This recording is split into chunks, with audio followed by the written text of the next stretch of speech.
Hello বন্ধুরা, আশা করি সকলে ভালো আছেন। এক বাটি সুজির মধ্যে দুখানা কাঁচা ডিম ফাটিয়ে অসাধারণ টেস্টি একটা রেসিপি বানানো যায়। আপনারা শেষ পর্যন্ত ভিডিওটা দেখুন, আপনাদের ভীষণই ভালো লাগবে। এত সহজে এত সুন্দর একটা রেসিপি বানানো যায়, আপনারা না দেখলে কল্পনাও করতে পারবেন না। চলুন তাহলে রেসিপিটা বানিয়ে ফেলি। আমি একটা বোলের ভেতর এক বাটি সুজি নিয়ে নিয়েছি, আর তার মধ্যে আমি দিয়ে দিচ্ছি দুখানা ডিম। ডিমটা ফাটিয়ে আমি দিয়ে দিচ্ছি। ডিমটা দেওয়া হয়ে গেছে। এবার আমি সামান্য একটুখানি লবণ দিয়ে নিলাম। এবার আমি ডিম আর সুজিটাকে ভালো করে মিশিয়ে নিচ্ছি। খুব ভালো করে মিশিয়ে নিতে হবে। প্রথমে জল দেব না, প্রথমে ভালো করে ডিমের সাথে সুজিটাকে মিশিয়ে নেব। দেখুন বেশ শুকনো শুকনো লাগছে, এই জন্যে হাফ বাটি মতো আমি দুধ আর জল মেশানো হাফ বাটি মতো নিয়েছি। এই কিছুটা অংশ এর মধ্যে দিয়ে দিলাম, দিয়ে আবারও সব কিছু ভালো করে মিশিয়ে নিচ্ছি। আপনারা ইচ্ছে করলে এখানে শুধু দুধ দিয়ে কিংবা শুধু জল দিয়েও ব্যাটারটা তৈরি করতে পারেন। আবারও অল্প করে মিশ্রণটা দিলাম, দিয়ে আবারও সব কিছু ভালো করে মিশিয়ে নিচ্ছি। খুব ভালো করে মিশিয়ে নিতে হবে। দেখুন এবারে এর ভেতর আমি দিয়ে দিচ্ছি 1 টেবিল চামচ মতো দারচিনি গুঁড়ো, তাহলে ডিমের কাঁচা গন্ধটা আর থাকবে না।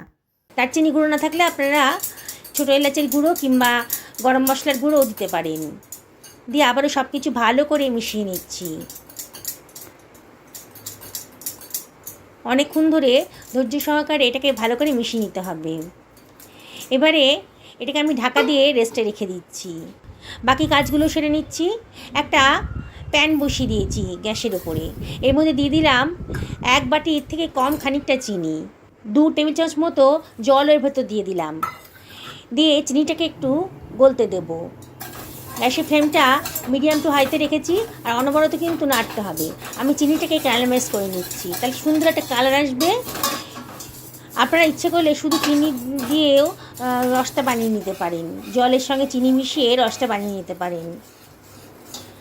দেখুন আস্তে সুন্দর একটা কালার এসে গেছে। এবার গ্যাসের ফ্লেমটা আমি অফ করে দিয়েছি, দিয়ে এখানে হাফ লিটার মতো দুধ আগে থেকে জাল দিয়ে রেখেছিলাম, সেটা দিয়ে দিলাম।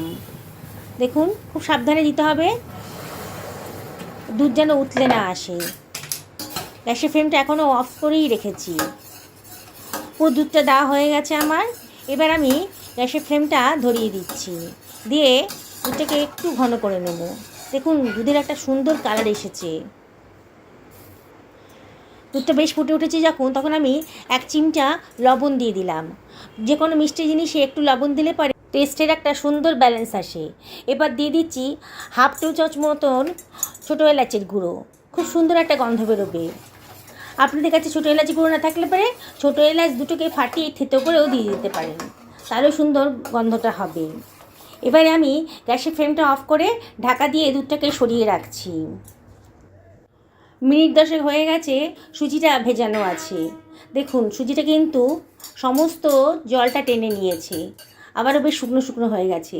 বাকি যে দুধ জলের মিশ্রণটা ছিল সেটা আমি দিয়ে দিচ্ছি, অল্প অল্প করে দেব, একসঙ্গে বেশি দেব না।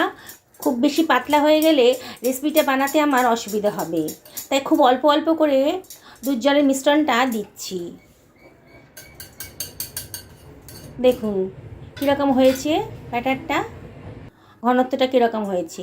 এবার এর ভেতর দিয়ে দিচ্ছি হাফ টেবিল চামচ মতো খাবার সোডা, একটু দুধ জলের মিশ্রণটা দিয়ে দিলাম অ্যাক্টিভ করার জন্য খাবার সোডাটাকে, দিয়ে আবারও আমি সব কিছু ভালো করে মিশিয়ে নিচ্ছি।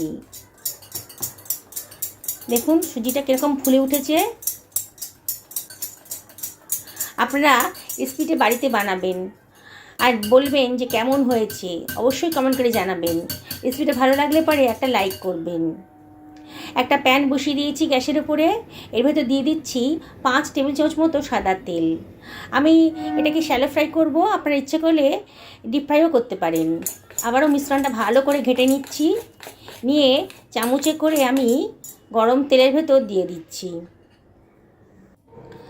আমি ছোট ছোট করে বানাবো, তাই ছোট চামচের 1 চামচ করে গরম তেলে দিয়ে দিচ্ছি। প্যানে যতগুলো ধরবে সেগুলোই দিতে হবে। একসঙ্গে এক গাদা দিয়ে দিলে কিন্তু একটার সঙ্গে একটা লেগে যাবে, সব ভেঙে যাবে, তখন কিন্তু খেতে ভালো লাগবে না। তাই সেই ফ্লেমটা কিন্তু এখন মিডিয়াম টু লোতে রেখেছি। হাই করে দিলে এই রেসিপিটা পুড়ে যাবে। এবার ওপর থেকে তেল ছিটিয়ে দিচ্ছি চামচে করে, দেখুন ভিডিওতে যেমন দেখাচ্ছি। এবার ওলটপালট করে দিচ্ছি। দেখুন বন্ধুরা, কত বানানোটা সোজা। এত অল্প সময় অল্প খরচেই বাড়িতেই কিন্তু একটা সুস্বাদু মিষ্টি আপনারা তৈরি করে নিতে পারেন। বাড়িতে মিষ্টি খাওয়ার ইচ্ছে হলে আর দোকান থেকে কিনবেন কেন, বাড়িতেই অল্প খরচে বানিয়ে ফেলুন, কত অল্প সময়ের মধ্যেই হয়ে যাবে। আর আমি যে রান্নাগুলো করি সবগুলো কিন্তু ঘরে প্রত্যেকের বাড়িতেই থাকে। ডিমও বাড়িতে থাকে, সুজিও বাড়িতে থাকে, তাই ঝটপট বাড়িতে থাকা জিনিস দিয়েই আপনারা তৈরি করে ফেলতে পারেন, দোকানে যাওয়ার প্রয়োজন হয় না। বড়াগুলো বেশ ফুলে ফুলে উঠেছে আর সুন্দর একটা কালারও এসে গেছে।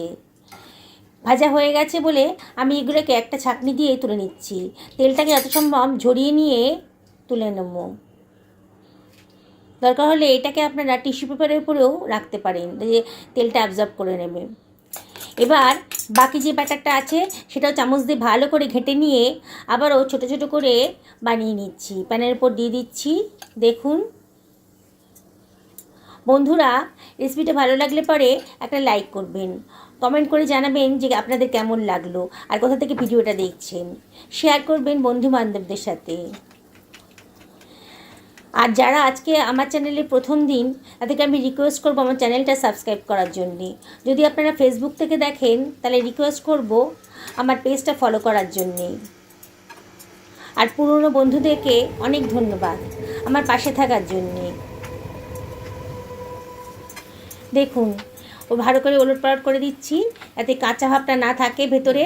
সুন্দর একটা কালারে চলে এসেছে। এবার আমি তেলটাকে ঝরিয়ে নিয়ে তুলে নিচ্ছি। দেখুন সবগুলো বড়াই কিন্তু আমার ভাজা হয়ে গেছে, দুধটাও উষ্ণ গরম আছে। এবার আমি বড়াগুলো দুধের ভেতর দিয়ে দিচ্ছি। বুঝতেই পাচ্ছেন সুজির রসবড়া তৈরি হচ্ছে। বাকি বড়াগুলোও সব দুধের ভেতর দিয়ে দিলাম। একদিন অবশ্যই বাড়িতে এটা বানিয়ে ফেলুন। দেখুন অল্প খরচের মধ্যে কতগুলো রসবড়া তৈরি হয়ে গেল। একটু নাড়াচাড়া করে বড়াগুলোকে ডুবিয়ে রেখেছি। গ্যাসের ফ্লেমটা এখন লোতে রেখে দিয়েছি। এবার এটাকে ফুটতে দেব। প্রথমে হাই ফ্লেমে 3-4 মিনিট আর বাকি 7-8 মিনিট এটাকে লো ফ্লেমে ফুটতে দিচ্ছি। রসবড়াগুলো দুধ ঢুকে একেবারে নরম তুলতুলে হয়ে গেছে। তারপরে এটাকে আমি একটা সার্ভিং বোলে ঢেলে নিয়েছি। আরও কিছুক্ষণ রসের মধ্যে দুধের মধ্যে রাখলে ভালো হবে। আমি তাও আপনাদেরকে দেখাচ্ছি যে রসবড়াগুলো কতটা নরম হয়ে গেছে। দুধে ডুবে বেশ ফুলে ফুলে হয়েছে, দেখতেও ভালো লাগছে আর খেতেও কিন্তু অসাধারণ হয়েছে। অনেকটাই দুধ ঢুকে নরম হয়েছে। আরও খানিকক্ষণ রেখে দেবো, তাহলে আরও তুলতুলে হয়ে যাবে, নরম তুলতুলে হয়ে যাবে।